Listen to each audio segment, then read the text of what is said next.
Amém. Hoje eu queria falar um pouco com vocês sobre sermos dependentes de Deus. O tema que eu dei para vocês está em João 15, de 1 a 11, onde os fortes não têm vez.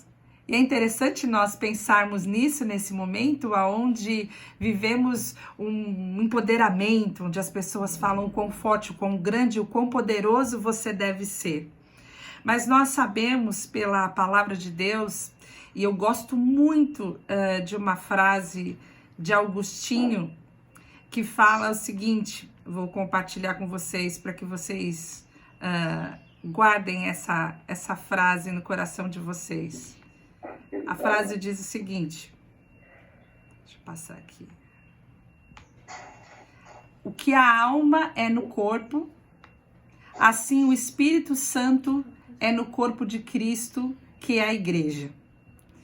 Nós sabemos que, eu não sei se você já teve a possibilidade de por um minuto ficar olhando num momento triste e dramático um corpo sem alma. O que é um corpo sem alma? Não é nada. A maior tristeza da gente é olhar e ver que naquela cabeça uma mente já não pensa, não raciocina mais. Aqueles olhos fechados, ainda que abertos, não poderiam ver e não poderiam apreciar. Apesar de existir língua, de existir cordas vocais, aquele corpo não pode expressar suas ideias, aquele corpo não pode mais manifestar a sua vontade. E dessa mesma maneira, o corpo de Cristo é a igreja sem a presença do Espírito Santo. E quando nós pensamos que a igreja ela é composta por mim e por você, nós trazemos essa realidade um pouquinho mais para perto de nós. Nós entendemos que nós não somos nada, não existe vida em nós, não existe vida na igreja, não existe qualquer tipo de realidade sem a presença do Espírito Santo em nós. E nessa manhã, o que nós precisamos entender, o que eu gostaria que o Espírito Santo ministrasse a seu coração, é o quanto nós somos dependentes de Deus, o quanto nós somos dependentes do Espírito Santo. E quando a palavra de Deus fala que nós vivemos por causa do Espírito Santo e nós devemos andar nele, é que toda a nossa vida deve ser pautada, deve ser dirigida, deve ser regida, deve ser governada, deve ser orientada pelo Espírito Santo de Deus. E eu quero então compartilhar com vocês uma outra frase que fala o seguinte, de René Padilha, e ele fala o seguinte sobre a realidade da nossa existência hoje. Vou compartilhar aqui com vocês. A proclamação do Evangelho sempre se dá em contraposição a uma mentira organizada. Quando nós proclamamos o Evangelho, nós estamos afrontando, nós estamos combatendo uma mentira organizada. Que mentira é essa? A grande mentira que o homem se realiza tratando de ser Deus em autonomia com relação a Deus. Que sua vida consiste nos bens que possui, que vive para si e é dono do seu próprio destino. Existe uma grande mentira que povoa e governa a nossa mente e o nosso inconsciente coletivo, mas também que rege as relações, é que o homem ele pode ser grande. Ele pode ser autônomo em relação a Deus. E quando o homem consegue ter tudo o que ele deseja, ele acaba se tornando aquilo que ele possui. Então ele vive para si mesmo e ele chega num grande ápice quando ele consegue traçar o seu próprio destino. E o Evangelho vem em contraposição a toda essa mentira, dizendo que quando você é grande, você vai se tornar independente de tudo, de todos. Você vai ser poderoso o suficiente para agir independente, longe, distante do Pai. E essa história nós já vimos, Jesus já falou sobre essa história há muito tempo atrás, quando narrou pra gente a história do filho pródigo. E tem um outro sujeito que é o John White, citado pelo nosso John Stott no livro O Discípulo Radical. Ele fala algo muito especial e verdadeiro, que, só um minutinho, vou passar para vocês lerem junto comigo. O plano de Deus para a nossa vida é que sejamos dependentes. O plano de Deus para a nossa vida é que sejamos dependentes. Se você pensar por um minuto como que acontece o ciclo da vida, você vai lembrar que a gente entra dependente. A gente chega nesse mundo, a gente depende de alguém para nos alimentar, para nos acalmar, para nos trocar, e a gente vai crescendo, a gente vai se desenvolvendo, a gente ganha uma certa autonomia e aí as pessoas passam a ser dependentes da gente. E a gente cresce, a gente vai fazendo com que essas pessoas dependentes da gente também ganhem as suas autonomias até o momento, no ciclo da vida, que a gente se torna dependente novamente de outras pessoas. Então, nós entendemos que o plano de Deus para a nossa vida é essa inter-relação de dependência. E eu quero ler com você, então, um texto muito conhecido, um texto que provavelmente todos nós que estamos aqui já lemos muitas vezes, que é o de João 15, quando Jesus ele se apresenta como a videira. E ele fala o seguinte: eu sou a videira verdadeira e meu pai é o agricultor. Todo ramo que estando em mim não dá fruto, ele corta, e todo que dá fruto, ele poda para que dê mais fruto. Vocês já estão limpos pela palavra que lhes tenho falado. Permaneçam em mim e eu permanecerei em vocês. Nenhum ramo pode dar fruto por si mesmo se não permanecer na videira. Vocês também não podem dar fruto se não permanecerem em mim. Eu sou a videira e vocês são os ramos. Se alguém permanecer em mim e eu nele, esse dá muito fruto, pois sem mim vocês não podem fazer coisa alguma. Se alguém não permanecer em mim, será como o ramo que é jogado fora e seca. Tais ramos são apanhados, lançados ao fogo e queimados. Se vocês permanecerem em mim e as minhas palavras permanecerem em vocês, pedirão o que quiserem e lhes será concedido. Meu Pai é glorificado pelo fato de vocês darem muito fruto e assim serão meus discípulos. Nós estamos com um texto muito conhecido onde Jesus se apresenta como a videira. Ele é a videira verdadeira. E todos os seus discípulos e nós, e todas aquelas pessoas que têm uma relação com Jesus, ele fala: vocês são os meus ramos.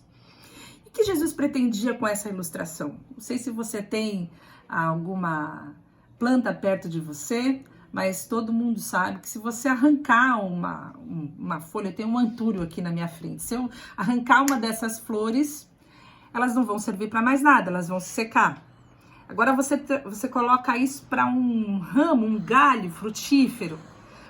Esse galho ele nunca vai dar fruto se ele não estiver ligado na árvore, se não estiver vinculado, se não permanecer vinculado ali àquela árvore da onde flui a seiva, da onde flui a vida.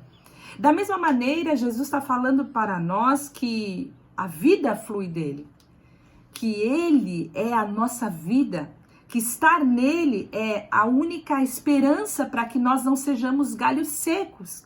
Porque o único destino de um galho seco é que ele vire lenha, é que ele seja queimado. E o texto coloca muito claramente que nós não podemos fazer nada sem Deus.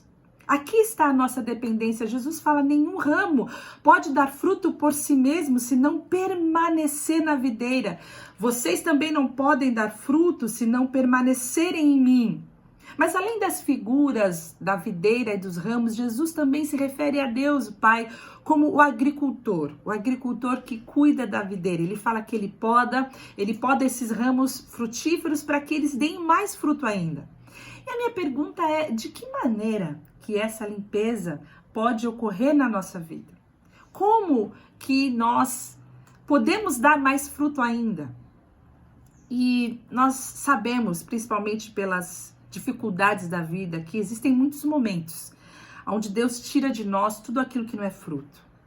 Às vezes nós não temos fruto, mas nós temos muitas folhas, muita camuflagem que esconde o fato de sermos infrutíferos. Existem momentos na vida da gente onde Deus tira todos os apoios, onde Deus nos torna nus, desnudados, onde nós ficamos frente a frente com a nossa incapacidade, frente a frente com o fato de sermos infrutíferos, e nos meios das maiores dificuldades da vida.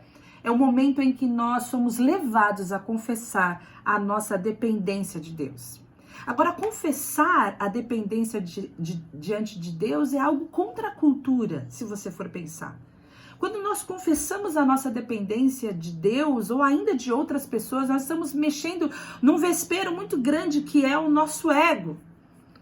E quando nós falamos de ego, nós lembramos de orgulho, de soberba, dos textos que estão em Coríntios, porque Paulo tratou sobre isso muitas vezes com aquela igreja de Coríntios. Eles tinham muitas dificuldades, discussões, dissensões, eles viviam em divisões, eles tinham disputas, eles tinham jogos de poder. E você vai lendo no texto quantas vezes Paulo fala para eles: por que vocês se orgulham? Olha, ninguém se encha de orgulho em favor, contra o outro, nada de orgulho, nada de vanglória. Então a gente percebe que para que nós possamos declarar a nossa dependência, nós precisamos de uma outra qualidade, nós precisamos de um outro poderoso bem reconhecido na nossa vida, que é a humildade. E quando a gente fala de humildade e de dependência, nós estamos afrontando a mais famosa autoestima. É interessante que a gente pensar que até o século XX, há muito tempo atrás, a tradição, as culturas tradicionais acreditavam que todos os problemas da sociedade eram em função da autoestima elevada demais. Você perguntava o que provoca os crimes e as violências, por que as pessoas são maltratadas, por que as pessoas são cruéis, por que elas cometem esse ou aquele erro, e a resposta sempre era porque a culpa do hubris, a palavra que se designava para soberba, para o orgulho, as pessoas orgulhosas, as pessoas assoberbadas, com autoestima elevada demais. Isso explicava todo o mau comportamento das pessoas. Mas hoje, na nossa sociedade hoje, a sociedade ocidental de hoje, nós desenvolvemos um consenso cultural completamente diferente. Quando a gente vê a nossa sociedade hoje, a gente explica basicamente todos os problemas sociais, os problemas psicológicos, emocionais, na crença de que essa pessoa está sofrendo de uma baixa autoestima. Está com algum tipo de problema na sua valorização. E aí a gente pensa que o marido bate na mulher, ou a pessoa tem essa ou aquela atitude porque precisa chamar atenção, porque na verdade tem uma baixa autoestima. Quantas vezes nós falamos sobre isso? Isso tem gerado um forte movimento para levantar bandeiras de empoderamento, de elevação da autoestima. E nós estamos vivendo hoje, mais do que nunca, e eu tenho falado isso, essa grande mentira. A grande mentira dos homens centrados em si mesmos, buscando ser fortes e suficientemente capazes, autônomos e principalmente autônomos de Deus, acreditando que por causa dos bens que eles possuem, eles podem traçar os seus destinos e viver uma vida independente de Deus. E o chamado do evangelho é contra tudo isso. Então, quando eu pergunto como é que Deus, o agricultor, vai nos tratar para que a gente possa dar fruto, ele vai nos limpar. Ele vai tirar de nós toda essa independência, ele vai tirar de nós toda essa autonomia, ele vai tirar de nós o grande problema que nós temos com o ego, para que a gente possa entender que o chamado do evangelho é um chamado de submissão, o chamado do evangelho é um chamado de dependência, o chamado do evangelho para mim e para você é um chamado de obediência, aonde o menor é o maior. Aonde o que serve é o maior, aonde o mais fraco é o mais forte, é onde os fortes não têm vez. Esse é o convite de Jesus, o convite para que nós sejamos ramos da videira, para que estejamos ligados e possamos permanecer nele. Essa palavra permanecer, você vai ver que ela se repete, são 8 vezes o nosso texto que essa palavra se repete. Nós precisamos estar ligados em Jesus, vinculados em Jesus, entendendo que a nossa vida flui, a nossa vida depende dele. E tentar viver sem Deus é exatamente o que torna o homem um pecador. Essa tentativa de nós vivermos sem Deus, essa tentativa de nós vivermos distantes de Deus, é a tentativa que faz com que nós tenhamos essa independência. E John Stott fala que essa tentativa é que faz de nós os pecadores. Nós precisamos entender que permanecer em Jesus, estar em Jesus, viver para Jesus, não é só na nossa vida espiritual, entre aspas. Você vai me ouvir falar isso muitas vezes. Não existe vida espiritual e vida secular. Eu não sei de onde, inclusive, que criaram essa fantasia religiosa. A nossa vida não é dicotomizada. A nossa vida é uma só. Então, tentar viver sem Deus não é só na igreja, não é só tentar orar, não é só tentar ler a Bíblia, é tentar fazer qualquer coisa na nossa vida sem Deus. Qualquer coisa que eu tente fazer na minha vida sem Deus, qualquer coisa que eu tente fazer na minha vida desvinculado de Deus, é um galho seco, eu torno a minha vida uma vida sem vida. Essa realidade precisa ser traduzida no meu trabalho. Essa realidade da dependência de Deus precisa ser traduzida na minha relação familiar. Essa realidade precisa ser traduzida nas minhas relações de amizade. Então, a minha relação de amizade não pode ser uma relação sem Deus. Uma relação de namoro não pode ser uma relação sem Deus. Os meus pensamentos, a minha visão de mim mesmo, não posso olhar sem ser debaixo da ótica de Deus. É viver uma vida com Deus e para Deus em todos os meandros dela, em todos os destinos, em todas as facetas da minha vida.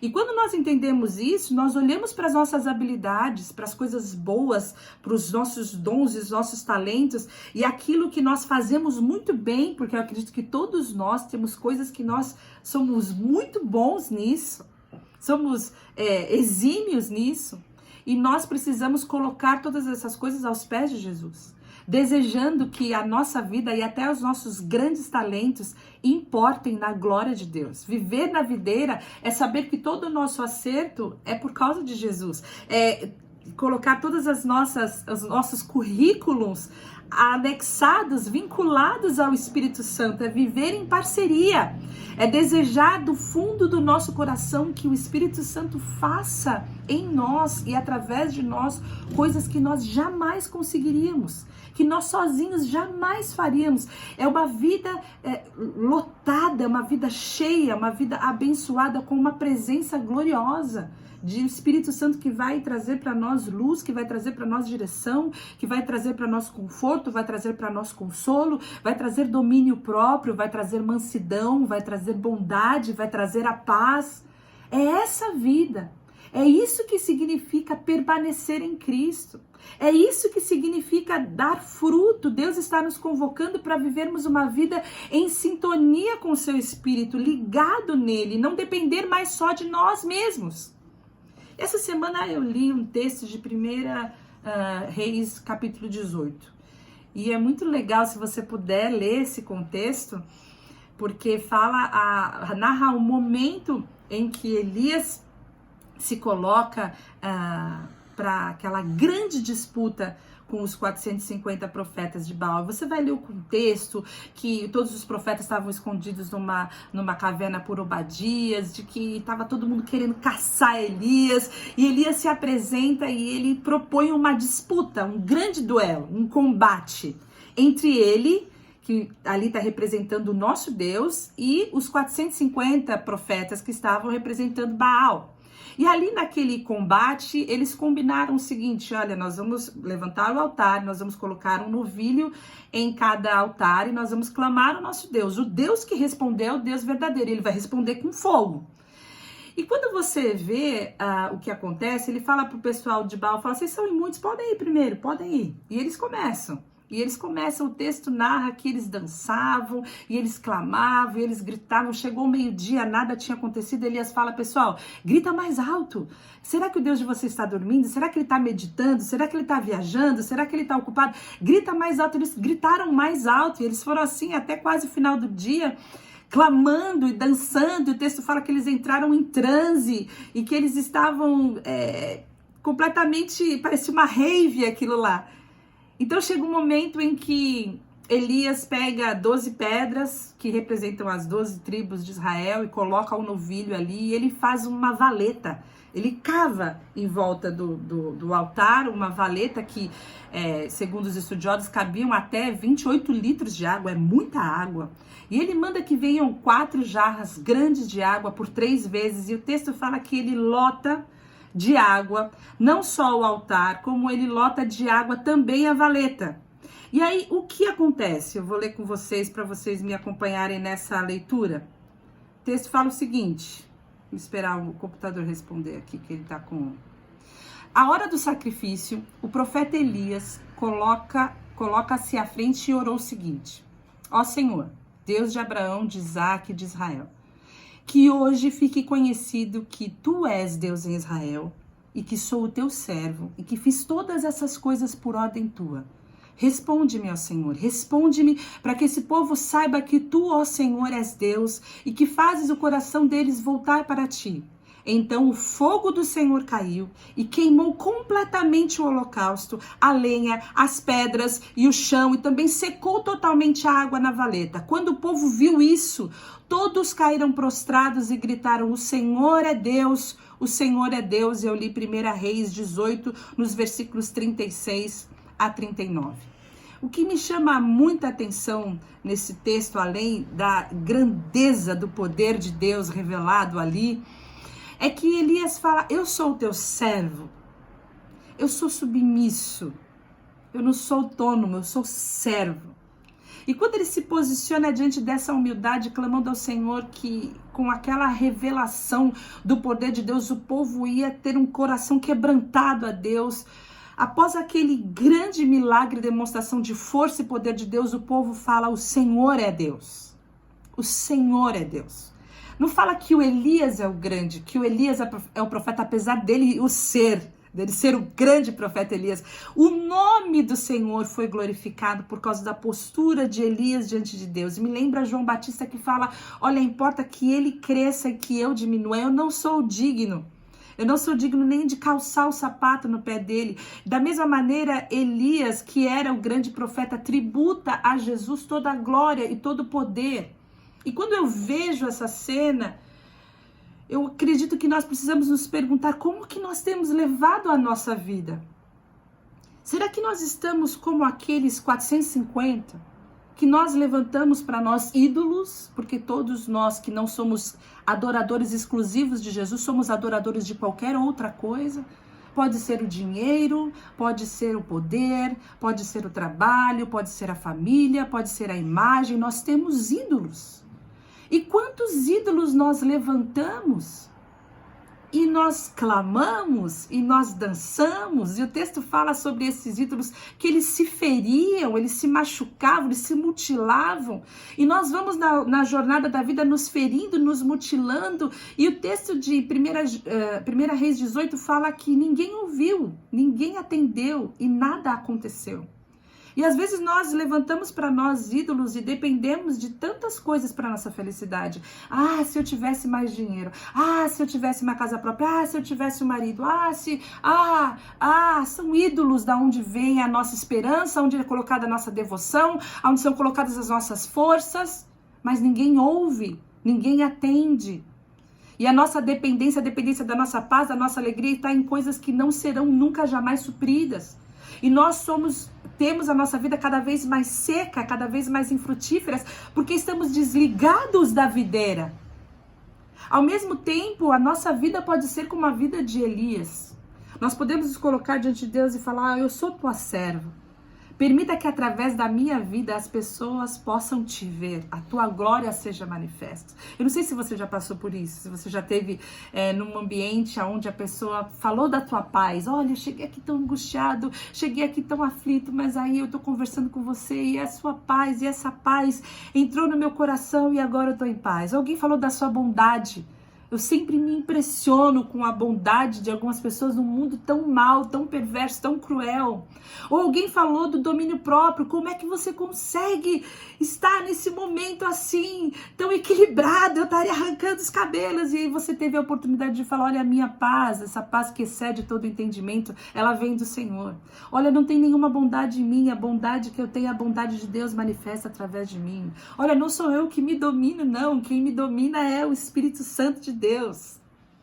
Porque de outro lado, assim, nos momentos de tensão nós nos afligimos, nós nos angustiamos, apesar de toda a nossa humanidade, nós estamos vivendo uma vida deprimida, uma vida entregue, nós praticamos atos de maldade, de crueldade, nós estamos completamente desequilibrados, nós somos como o mundo é. A presença do Espírito Santo não cria nada de bom em nós, não frutifica, não dá nenhum tipo de fruto. Nós estamos vencidos, então. Nós não somos aquelas pessoas que têm vencido as dificuldades, mas porque a nossa força tem sido somente a nossa força. A nossa força não tem vindo do Espírito Santo de Deus.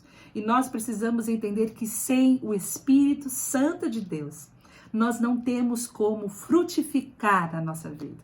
Nós confiamos muito, demasiadamente, nos ídolos que podem nos trazer a paz, a alegria e a felicidade. No dinheiro, na saúde, hoje mais do que nunca, na vacina, na política, na família. Mas eles não vão nos atender. Nada vai acontecer. Por mais que a gente grite de manhã, de tarde, de noite, nós só estamos nos ferindo. Existe uma única chance de termos vida plena, que é ligados e permanecendo em Cristo Jesus. E aí, Jesus, nesse versículo ainda, ele nos dá algumas promessas. E eu quero encerrar com essas promessas que Jesus nos dá. Ele fala o seguinte, eu vou passar para vocês versículos 7 a 11 de João 15, tá? Se vocês permanecerem em mim e as minhas palavras permanecerem em vocês, pedirão o que quiserem e lhes será concedido. Meu Pai é glorificado pelo fato de vocês darem muito fruto e assim serão meus discípulos. Como o Pai me amou, assim eu os amei. Permaneçam no meu amor. Se vocês obedecerem aos meus mandamentos, permanecerão no meu amor, assim como eu tenho obedecido aos mandamentos do meu Pai e em seu amor permaneço. Tenho-lhe dito essas palavras para que a minha alegria esteja em vocês e a alegria de vocês seja completa. O que Jesus nos promete aqui? Primeiro, orações respondidas. Segundo, muito fruto. E quando você pensar em muito fruto, pensa que não é só fruto espiritual, porque a nossa vida não é dicotomizada. É sucesso, é prosperidade, é uma vida em parceria. É quando você e Deus são maioria, quando você entrega todos os seus caminhos, e aí a sua vida emocional, a sua vida pessoal, os seus relacionamentos, a sua família, o seu trabalho, tudo frutifica, tudo prospera, porque está tudo sendo direcionado, está tudo sendo orientado, está tudo sendo para a glória de Deus. Identidade restaurada. A nossa identidade, nós deixamos de ser inimigos, deixamos de ser idólatras e passamos a ser chamados discípulos de Jesus. O texto fala, então vocês serão meus discípulos. Vocês vão estar agindo de acordo com a minha vontade, vocês estarão fazendo aquilo que eu faria. A nossa identidade é restaurada. Nós podemos viver em amor e obediência. E a nossa relação é restaurada. E por último, o texto fala que nós teremos alegria. Nós conheceremos a verdadeira alegria, que é diferente da alegria que o mundo nos dá. Orações respondidas, muito fruto, identidade restaurada, relação de amor e dependência, uma alegria completa que só Jesus pode dar. Jesus dá para nós 3 tipos de ramos, que podem ser 3 fases na nossa vida. Aqueles que não dão fruto. Aqueles que dão fruto, mas precisam dar mais fruto, precisam de poda. E aqueles que dão muito fruto porque eles já foram podados. O ideal é que a gente passe por essas fases, que são as fases cíclicas da nossa vida. Mas eu sei que tem muita gente que não muda de fase. E a pergunta que a gente tem que se fazer é o quão ligado, vinculado na videira eu estou. Eu permaneço na videira? Eu tenho dado fruto? Eu estou passando pela poda? Será que Deus está limpando, está me provando quão dependente dele eu sou? Eu sou um ramo pelado, sem nenhum galho, sem nenhum fruto, porque Deus está me tratando. E se eu estou nessa fase, eu creio que eu ainda vou dar muito fruto, e esse fruto vai ser para a glória de Deus, porque ninguém pode dar fruto se não permanecer nele. Irmãos, dependência do Senhor. Não existe nada em nós que nós possamos fazer pela nossa própria força, nós somos dependentes do Senhor. E quando nós lemos esse texto, ele nos convida a sermos verdadeiros com os nossos erros, a sermos verdadeiros com os nossos limites, a olharmos com coragem para as nossas incapacidades, para as nossas autonomias, para as nossas insubmissões, para a tendência que nós temos de fugir de Deus cada vez que a gente está confortável no pecado, a se afastar de Deus. E a gente vê a nossa vida secando sem Deus, secando sem Deus. E aí, por causa do seu grande amor, A seiva poderosa do Espírito Santo nos traz a vida. Assim como um corpo que tem a alma, o Espírito Santo traz para nós a vida. Irmãos, não tem nada mais inspirador, não tem nada mais revelador, não tem nada mais acolhedor e que traga maior consolo do que a gente entenda que tudo vem de Deus. Isso acaba com a neurose da nossa performance, mas tem que gerar uma declaração verdadeira da nossa dependência, da nossa fraqueza diante de Deus, de como nós somos incapazes, no meio de tantas intempéries que nós temos passado, de permanecermos firmes se não for pelo Espírito Santo de Deus. Porque aí nós temos um relacionamento verdadeiro, nós temos um relacionamento vivo. Nós precisamos acabar com essa grande mentira, com a grande mentira da autonomia, com a grande mentira de que nós podemos ser alguma coisa se nós formos com a nossa própria força, com os nossos bens ou com o nosso destino. Eu acabo compartilhando com vocês um versículo de 2 Coríntios 12, 9 a 10, que fala o seguinte, é Paulo falando: a minha graça, falando sobre Deus, a minha graça é suficiente para você, pois o meu poder se aperfeiçoa na fraqueza. Paulo fala que a fraqueza dele é o lugar onde o poder de Deus é aperfeiçoado.